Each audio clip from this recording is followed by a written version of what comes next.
I was a mere child of 5 when the heavy iron doors of a juvenile institution slammed shut behind me, severing me from my father's warmth. By the time I turned 18 and walked out into the cold sunlight, my family had been systematically erased from existence. The only solid remnant of my father, David Clark, was an old, weathered wooden box left in the hands of a trusted ally. Inside lay a $50 million check, 49% of a massive conglomerate's shares, and a handwritten journal. That journal was a chronicle of blood and betrayal, revealing that the very people my father had elevated had driven a knife into his back. Tucked between the pages was a photograph of the conspirators laughing and drinking at a summer party. My father's final written words begged me to forgive them, to choose peace, and to live a normal life. But as I stared at their radiant, mocking smiles, a cold fire ignited in my chest. I swore an absolute, uncompromising oath of vengeance. I buried the name Amanda Clark, assumed the identity of Emily Thorne, and rented the exact beachfront villa where I had spent my innocent childhood. The current leaseholder was Lydia Davis, the very monster who had orchestrated my father's public ruin. The elite of the Hamptons moved in predictable circles, making Lydia incredibly easy to track. I trailed her to a high-end luxury hotel, expecting her to meet a business associate, but instead I witnessed a shocking betrayal. Conrad Grayson, the powerful patriarch and husband of Lydia's best friend, Victoria, arrived at her private suite. That single sordid sight sparked a lethal, brilliant idea in my mind. Slipping into the hotel's staff quarters, I easily disguised myself as a room service waitress carrying a silver tray with a bowl of hot soup. I entered their dim room while they were utterly distracted by each other. With practiced, invisible precision, I slipped a calculated dose of toxin into Conrad's bowl. The chemical reaction was devastatingly fast. Within moments of tasting the soup, Conrad gasped, clutching his chest as a simulated massive heart attack brought him crashing to the floor. When the flashing lights of the ambulance arrived, Lydia stood frozen at the doorway, paralyzed by sheer terror and the threat of exposure. I watched calmly from a distance, then walked right up to her, putting on a face of perfect innocence. "Oh my God, is that your husband? Do you need help?" I gasped. Trapped by guilt, Lydia panicked, turned away, and sprinted blindly into the crowd.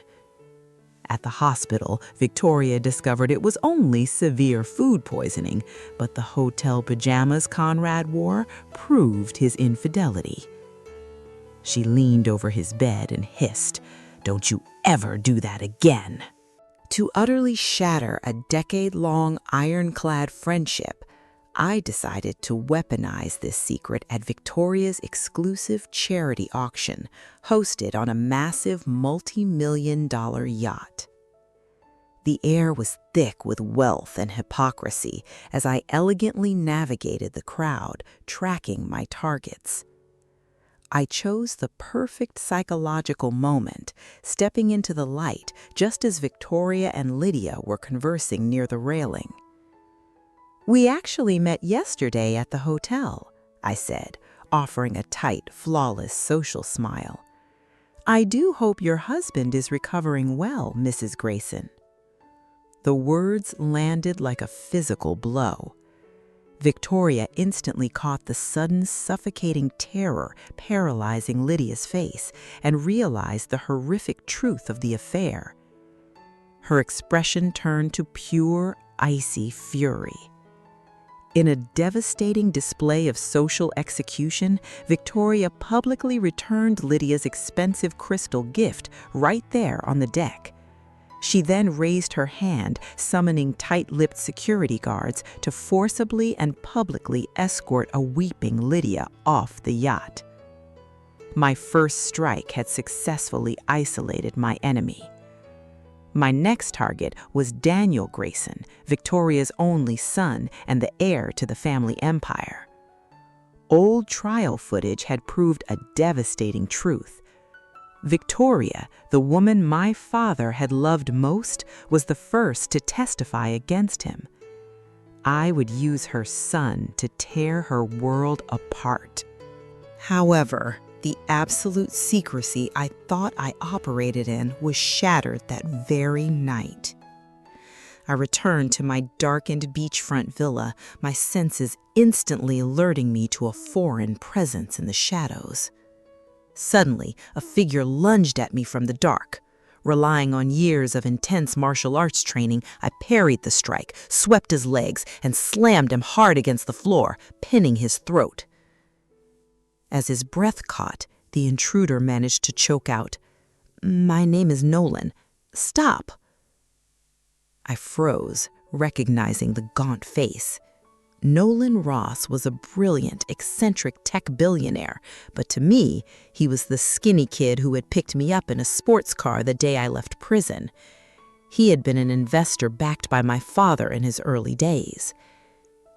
"I want to help you," Nolan insisted, gasping for air as I slowly released my grip.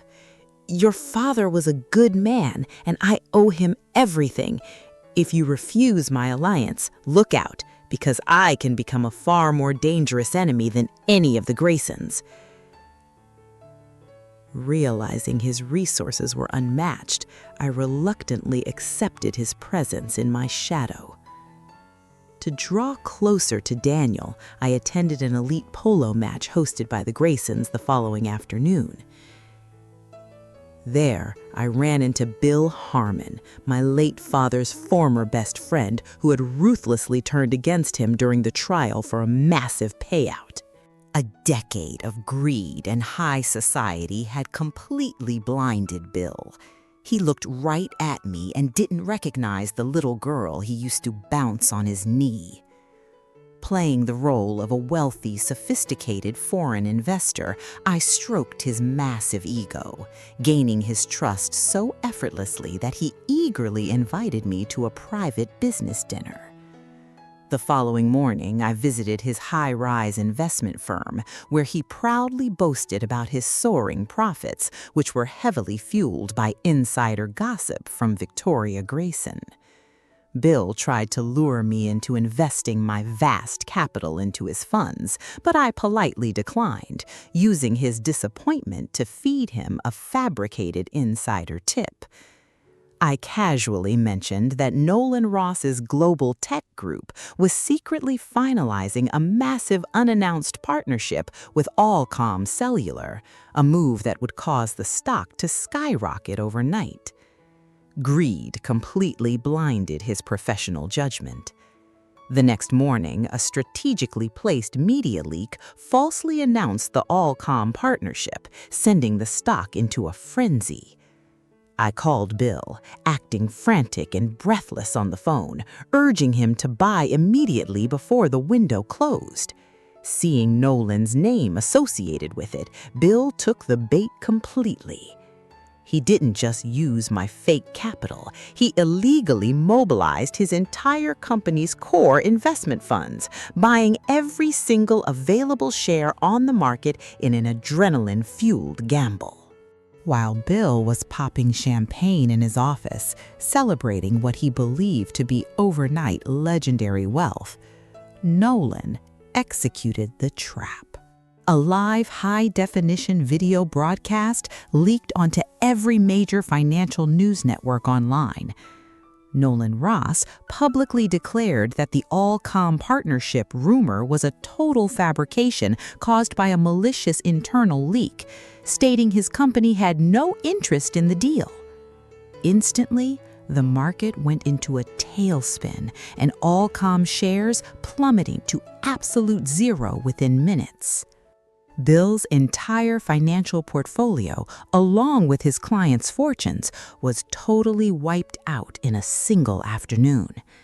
Panicking and sweating profusely, he screamed at his terrified staff to destroy the records and cover up the transaction. But he was far too late. I was already sitting calmly in my villa with a copied digital file of his master investor list, personally calling his most powerful clients to expose his desperate fraud. Within a matter of hours, federal agents swarmed his office. Bill Harmon was led out in handcuffs, facing multiple counts of securities fraud and decades behind bars. Two down, I thought, as I crossed his face off the photograph.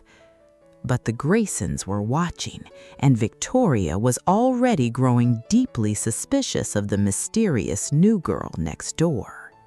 Victoria Grayson's suspicion was an apex predator's instinct. She could smell a threat from miles away. Her private investigator had dug deep into my vast finances, uncovering an international fortune that seemed to appear out of thin air, making her highly alarmed.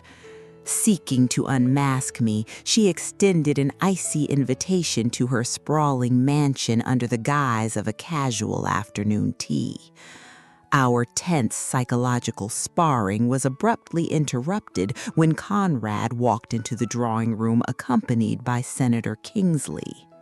Kingsley was the ruthless, highly ambitious federal prosecutor who had deliberately fabricated evidence to wrongfully convict my father, using that high-profile treason case as a launching pad for his own political career. Tonight, Kingsley was hosting a multi-million-dollar campaign fundraiser right on the Graysons' immaculate manicured lawn. Suddenly, mid-conversation, his assistant rushed in, pale-faced, and handed the senator a tablet. The screen displayed a freshly leaked damning video of Kingsley entering a secluded luxury apartment with his deeply pregnant ex-girlfriend. Absolute panic rippled through the room. Left with no choice and his reputation hanging by a thread, Kingsley forced a plastic smile and stepped onto the brightly lit outdoor stage to address the wealthy donors. As the corrupt politician looked up at the teleprompter to deliver his speech, Nolan's remote hack overrode the system. My custom text flashed in bold, glowing letters across the glass. "Find the girl in the red dress. Happy Father's Day." Right at that exact second, the heavily pregnant woman stepped into the bright lights of the crowd, wearing a striking, vivid crimson dress. Paralyzed by absolute shock and realizing his entire secret life was compromised, Kingsley choked on his words and announced his immediate, permanent withdrawal from politics.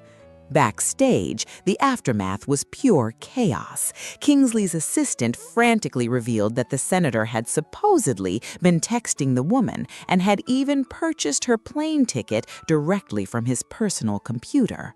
In reality, Nolan had seamlessly backdoored his network, and I had covertly planted the digital trail during a brief distraction.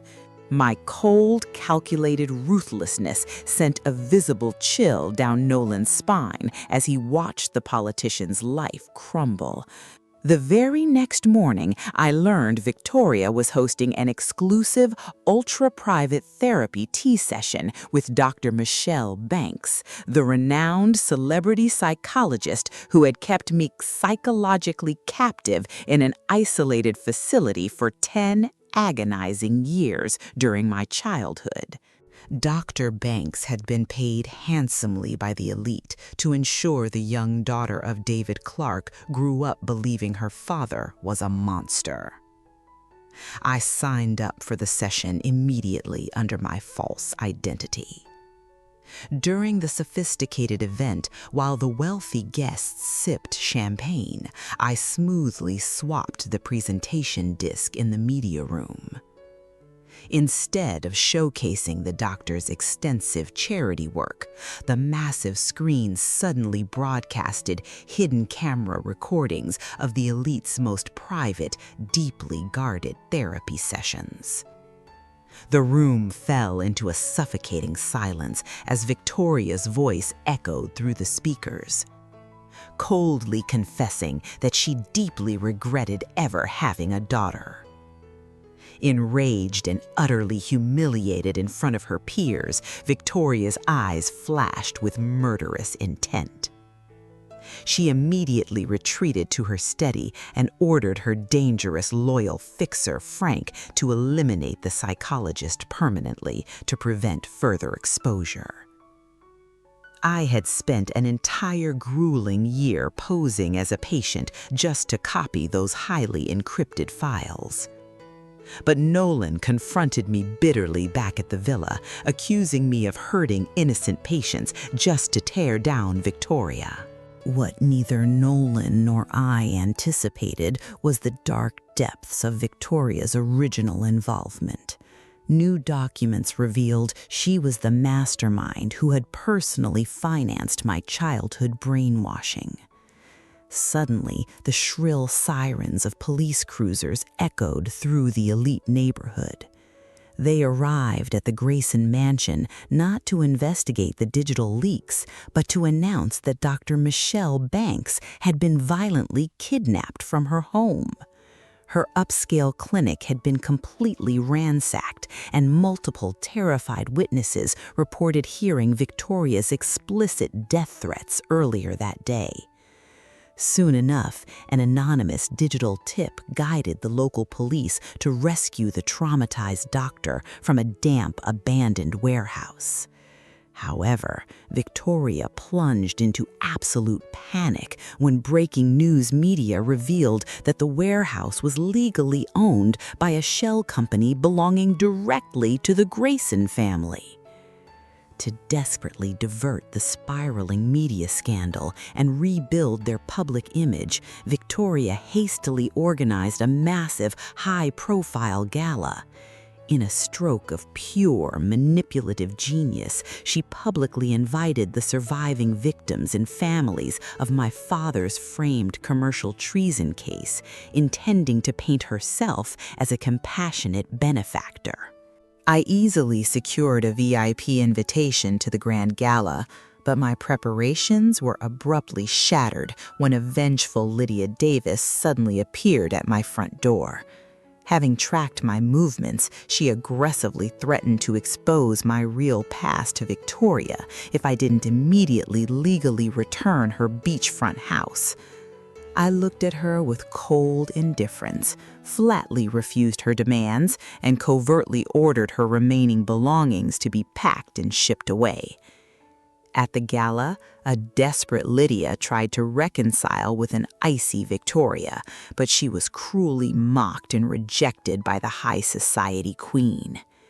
Crushed and pushed to the brink, Lydia returned to her empty apartment, where she accidentally discovered a tiny high-tech hidden camera that Nolan had carelessly left inside one of her packed boxes. Intrigued, she booted up her computer and began analyzing an old grainy Grayson summer party photo. Using a heavy magnifying glass, Lydia carefully inspected the background. Her breath hitched as she realized the catering waitress serving drinks in the background a decade ago was the exact same woman posing as Emily Thorne today. Nolan caught this revelation on his live feed and panicked completely. "Emily, she knows! Your entire identity is about to blow up!" Nolan screamed into my earpiece. I remained completely calm, ordering him to immediately erase my real name from the historical catering database and break into Lydia's high-rise penthouse to retrieve the physical photograph before my cover collapsed. At the exact same time, a suspicious Victoria sent her brutal fixer Frank to search Lydia's apartment for any blackmail material. Frank arrived first, tossing the place until he uncovered the hidden tea party desk and a handwritten speech exposing the Graysons' historical financial crimes. Convinced that Lydia was the mastermind behind the recent kidnappings and leaks, Frank blindsided her in the moment she walked through the door. She fought back with desperate, wild energy, but the powerful operative easily overpowered her, lifting her up and throwing her body off the fifth-story balcony, framing it as a tragic suicide. Nolan, who was climbing to the roof to escape the building's tripped security alarms, looked down in absolute horror and saw Lydia's lifeless body sprawled across a shattered yellow taxi. He fled the scene in deep trauma, completely shaken by the brutality of our war. Back at my villa, a trembling Nolan reviewed his hidden camera footage and caught Frank committing the cold-blooded murder. Traumatized, he begged me to take it to the police, but I steadfastly refused. Instead, I anonymously emailed the footage directly to Conrad to force Frank completely out of the picture. Horrified by his fixer's sloppy exposure, Conrad handed Frank a massive check and a private jet ticket, ordering him to flee the country immediately. Horrified by his fixer's sloppy exposure, Conrad handed Frank a massive check and a private jet ticket, ordering him to flee the country immediately. Feeling utterly betrayed after 20 years of dirty service, Frank stormed out in a venomous rage. He extracted the lobby security footage from the night of the murder and realized Nolan had entered the building right after him. Frank traced the electronic connection, ambushed Nolan at a holiday party, and held a loaded gun to his terrified head. I interrupted them just in time, and though Frank fled into the night, he realized from the shadows that it was I, the true mastermind. He broke into my house, tracked down my sealed juvenile records, and discovered my photo file belonged to a completely different woman. He followed the address to a dark dive bar, finding the real Emily Thorne dancing on stage. Frank cornered her in the back, pulling out a photograph of me standing next to Daniel Grayson.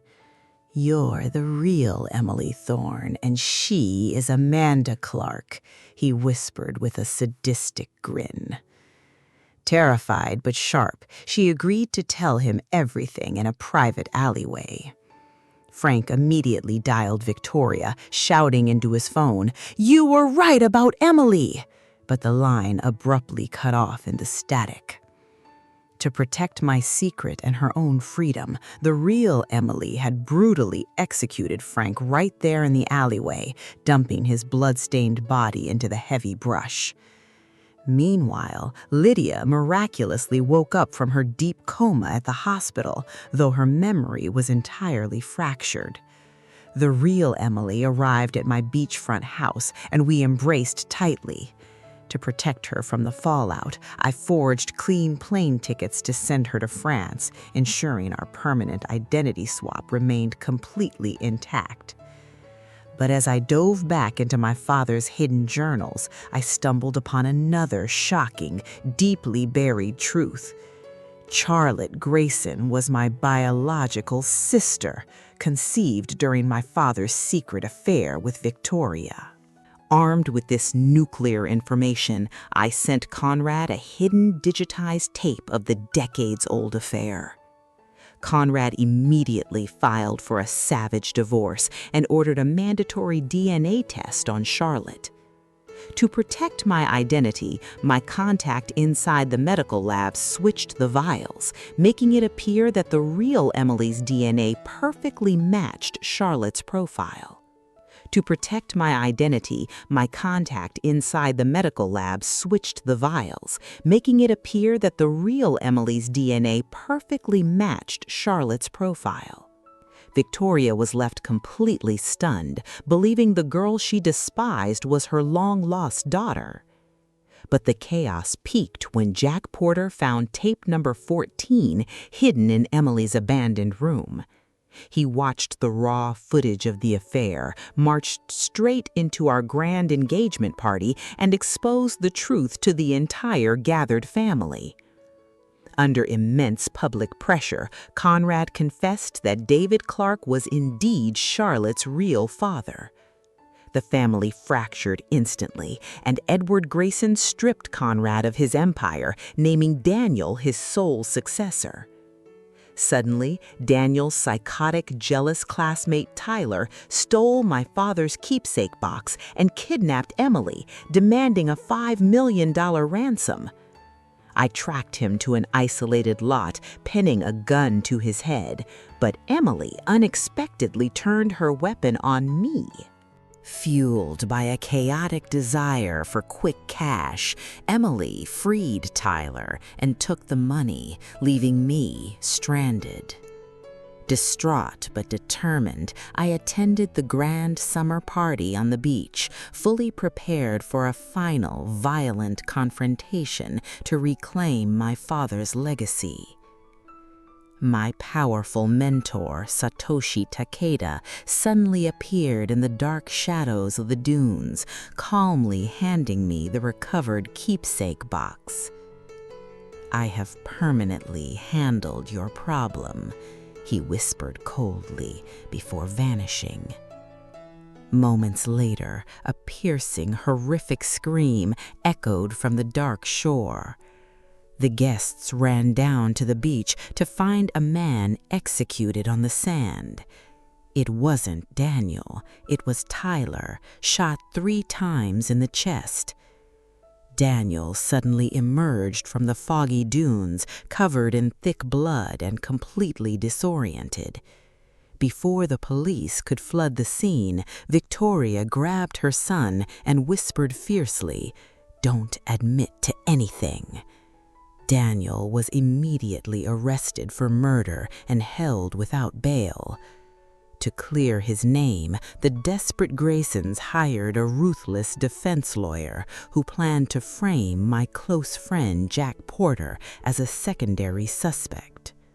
I stepped in immediately, manipulating the alcoholic, disgraced author Mason Treadwell into publishing a scathing exposé that completely destroyed Charlotte's credibility as a drug-addled witness, effectively shattering the prosecution's core case.